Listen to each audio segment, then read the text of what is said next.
हुबळी शहरातील वीरपुरा येथे अंजली आंबिगिरे ही 20 वर्षाची तरुणी आपल्या आईवडिलांसह राहत होती. ती शहरातील एका नामवंत कॉलेजमध्ये शेवटच्या वर्षामध्ये शिकत होती. मध्यमवर्गीय कुटुंबातील अंजली आपल्या शिक्षणाला आणि करिअरला महत्त्व देणारी असल्याने तिचे सगळे लक्ष आपल्या शिक्षणाकडे होते. ती रोज कॉलेजमध्ये येत जात असताना तिच्या मागे एक तरुण लागला होता. तो तिच्याशी बोलण्याचा आणि तिला अडवण्याचा प्रयत्न करत होता. तो तरुण कोण आहे, त्याचे आपल्याकडे काय काम आहे हे तिला माहीत नव्हते. 1-2 वेळेस त्याने तिला तिच्या कॉलेजच्या रस्त्यावर अडवून माझे तुझ्यावर खरोखर प्रेम आहे, मला तू फार आवडतेस असे सांगण्याचा प्रयत्न केला. अंजलीने मात्र त्याला खडसावर सांगितले, माझे तुझ्यावरच काय तर अन्य कुठल्याच तरुणावर प्रेम नाही. तू माझ्या वाटेला येऊ नकोस, मी तुला ओळखतही नाही असे म्हणत तिने त्याला झिडकारले होते. खरे तर प्रेमात दोघांची मने जुळून यावे लागतात. एकमेकांच्या परिचयातून प्रेम वाढीत आणि बहरत जाते. इथे तर अंजली त्याला ओळखतही नव्हती. त्याने मात्र तिची सगळी माहिती काढलेली होती. तिच्या घरात कोण कोण आहेत, ती किती वाजता कॉलेजला जाते, कधी घराकडे परत येते. इतकेच नव्हे तर त्याने तिचा मोबाईल नंबरही मिळवला होता. त्या नंबरवरून तो वेगवेगळ्या मोबाईल नंबरवरून फोन करून तिला त्रास देत होता. हा सगळा प्रकार 7 ते 8 महिन्यांपासून चालू होता. त्याच्या या त्रासाला खरे तर अंजली कंटाळलेली होती. तिला काय करावे कळत नव्हते. एक तरुण आपल्याला त्रास देतो आहे याची माहिती तिने आपल्या घरी आईवडिलांना दिली. त्यावेळी तिच्या वडिलांनी आणि तिने पोलीस स्टेशन गाठून त्या तरुणाविरोधात तक्रार दाखल केली. पण पोलिसांनी अंजलीची आणि तिच्या वडिलांची समजूत काढली. या वयात चूक होते, त्या मुलाचेही भविष्य आहे. तुम्ही तक्रार केली तर त्या मुलाचे भवितव्य धोक्यात येईल. तुमचा मुलगा आहे असे समजून विचार करा असे भावनिक आवाहन करत पोलिसांनी तिच्या वडिलांचे मन परिवर्तन केले आणि त्या तरुणाच्या विरोधात तक्रार दाखल करून घेतली नाही. तक्रार दाखल न झाल्याने तो तरुण मोकाटच सुटला. त्याला आता कोणाचीही भीती उरली नव्हती. तो तिच्या मागे जास्तच लागला. तिला त्रास देऊ लागला. तो तिला फोन करून त्रास देत होता. माझ्याशी लग्न कर असा तगादाच त्याने तिच्या मागे लावला. आता तिनेही त्याची पूर्ण माहिती काढली. तो तरुण विश्वा उर्फ गिरीश सावंत असे त्याचे नाव होते. खरे तर तो चोर होता. दुचाकी गाड्या चोरणारा तो अट्टल चोरटा होता. त्याच्यावर हुबळी शहरासह अन्य पोलीस स्टेशनमध्येही चोरीच्या केसेस होत्या. तो मूळचा भेटगिरी येथील होता. कामधंदा न करता चोऱ्या करत फिरणारा गिरीश शिक्षण घेणाऱ्या अंजलीवर प्रेम करत होता. आपण कोण, ती कोण आहे याचे त्याला भानच नव्हते. ही माहिती अंजलीला समजल्यावर तिने त्याला आपल्या जवळ फिरकूनही दिले नाही. त्यामुळे तो चिडून होता. तिला मोबाईलवर फोन करून तू माझ्याशी लग्न कर नाहीतर तुझे हाल मी निया हिरेमेटसारखे करीन अशी धमकी त्याने तिला दिली होती. गेल्या महिन्यातच हुबळी शहरातील एका कॉलेजच्या आवारातच निया हिरेमठ या युवतीचा एकतर्फी प्रेमातून तिच्या प्रियकराने खून केला होता. ही घटना ताजी असतानाच गिरीश सावंत आपल्याला धमकी देत असल्याची माहिती तिने वडिलांना, आईला, आजीला आणि बहिणीला सांगितली होती. ती घाबरून गेली होती. परंतु मे महिन्याच्या सुरुवातीला कॉलेजमध्ये परीक्षा असल्याने तिला कॉलेजला जाणे येणे भाग होते.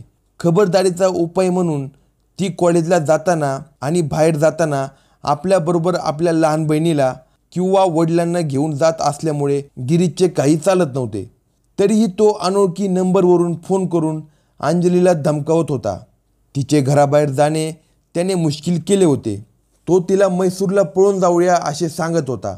आता काय करायचे हाच प्रश्न आंबिगिरी परिवाराला पडला होता. अंजलीच्या बहिणीने आणि आजीनेही गिरीशला फोनवरून तू आमच्या मुलीला त्रास देशील तर तुला आम्ही पोलिसात देऊ असे सांगितले होते. पण गिरीश हा मुळातच सराईत गुन्हेगार असल्याने त्यानेच त्यांना तुमच्या मुलीला पळून नेतो की नाही बघा अशी धमकी दिली होती. अंजली आपल्याबरोबर येणार नाही, ती आपल्याशी लग्नही करणार नाही हे गिरीशने ओळखले होते. मग मात्र त्याच्या डोक्यात विकृत विचार फिरू लागला. ती माझी नाही तर कोणाचीच होणार नाही असा अविचार करत त्याने तिला कायमचेच संपवण्याचा निर्णय घेतला. तो बुधवार दिनांक 15 मे रोजी सकाळी 6:30 वाजता सरळ वीरपुरा येथील तिच्या घरी गेला. घराचे दार बंद होते. त्याने दरवाजा ठोठावला. अंजलीच्या बहिणीने दरवाजा उघडला.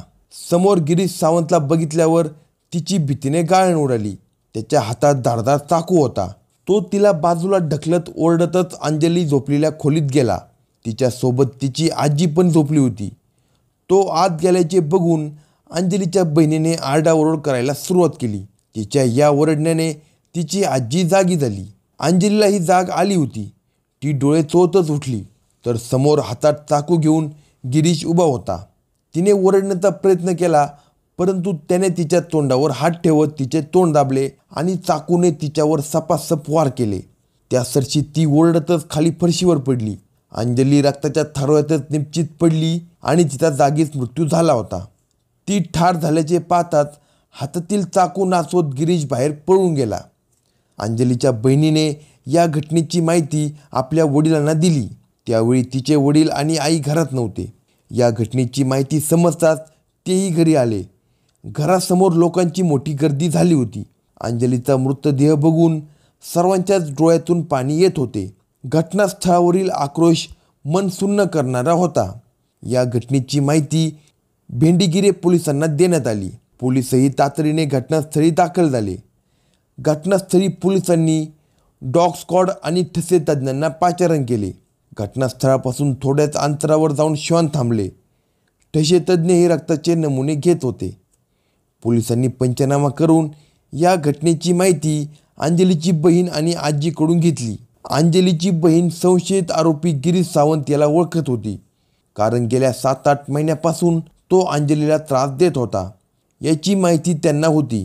या घटनेची माहिती पोलिसांना समजल्यावर पोलिसांनी पंचनामा करून मृतदेह पोस्टमॉर्टमसाठी हुबळी येथील एम्स रुग्णालयात पाठवून दिला. आणखी एका निरागस मुलीचा एकतर्फी प्रेमातून बळी गेला होता. नेहा हिरेमठचे प्रकरण ताजे होते. घटनास्थळी वरिष्ठ पोलीस अधिकारी धारवाड पोलीस कमिशनर रेणुका सोमकुमार यांनी भेट घेऊन त्या घटनेची माहिती घेतली. त्यांनी संशयिताच्या मुसक्या आवळण्याच्या सूचना पोलिसांना दिल्या.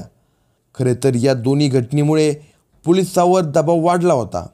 पळून गेलेल्या विश्वा उर्फ गिरीश सावंत याला पोलिसांनी घटनेनंतर 2 दिवसांनी त्याच्या राहत्या घरातून ताब्यात घेतले.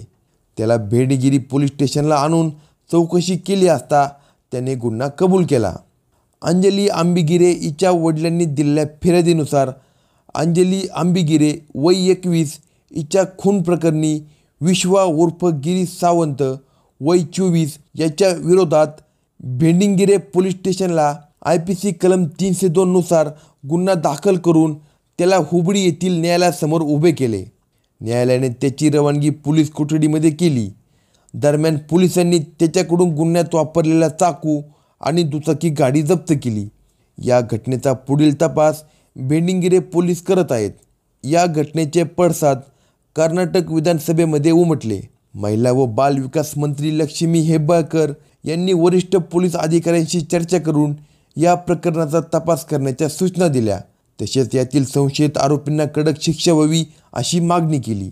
अशाच नवनवीन क्राईम स्टोरी ऐकण्यासाठी कलम 302 या मराठी चॅनेलला सबस्क्राईब करा आणि नेहा हिरेमठचा व्हिडिओ पाहण्यासाठी खालील व्हिडिओवर क्लिक करा.